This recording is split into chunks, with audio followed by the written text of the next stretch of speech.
Hi everyone. இன்னைக்கு ஒரு DIML video தான் ஷேர் பண்ணியிருக்கேன். கொஞ்ச நாளாவே பெண்டிங்கில இருந்த சில ஒர்க்ஸ் எல்லாம் முடிக்கலான்னு நானும் என் கசினும் கிளம்பியிருந்தோம். ஃபர்ஸ்ட்டு போஸ்ட் ஆஃபீஸ் போயிருந்தோம்.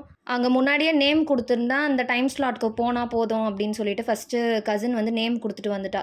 ஸோ அங்கே வந்து ஒர்க் சீக்கிரமாகவே முடிஞ்சிருச்சு. அதுக்கப்புறமா பேங்க் போயிருந்தோம். அங்கே தான் பயங்கர க்ரௌடு இருந்தாலும் இன்றைக்கி வந்து எப்படியாவது அந்த ப்ராசஸ் எல்லாம் முடிக்கணும் அப்படின்னு சொல்லி கொஞ்சம் வெயிட் பண்ணி பேங்க் ஒர்க்லாம் முடிஞ்சதுக்கப்புறமா ஐபேக்கோ போயிருந்தோம். ஐபேக்கோ அவுட்லெட் வந்து எங்கள் ஏரியாவில் ஓப்பன் பண்ணி 3 மந்த்ஸ் ஆகுது. எனக்கு வந்து இந்த ஐஸ்கிரீம் வந்து இன்ட்ரடியூஸ் பண்ணது வந்து என்னோடய பெஸ்டி தான். எனக்கு ஃபஸ்ட்டு சாப்பிட்டதுலேருந்து எனக்கு ரொம்ப பிடிச்சிருச்சு அந்த அவுட்லெட்டோட ஐஸ்கிரீம். ஆனாலும் வந்து அவுட்லெட் ஓப்பன் பண்ணி கூட சீக்கிரமாக போகணும் அப்படிலாம் தோணலை. ஏன்னா இந்த ஏரியாவில் தானே இருக்குது, எப்போ வேணால் போய்க்கலாம் அப்படிங்கிற மாதிரி ஒரு மெச்சூரிட்டி வந்துடுச்சு இப்போலாம். ஸோ அதுக்கப்புறமா வீட்டுக்கு வந்து தான் லன்ச் ரெடி பண்ணியிருந்தேன். முன்னாடியே ரெடி பண்ணிட்டு போயிருந்தா கொஞ்சம் ஈஸியாக இருந்திருக்கும். பட் வீட்டுக்கு வந்து அவசரமாக தான் லன்ச் அன்றைக்கி ரெடி பண்ணி சாப்பிட வேண்டியதாக போயிடுச்சு.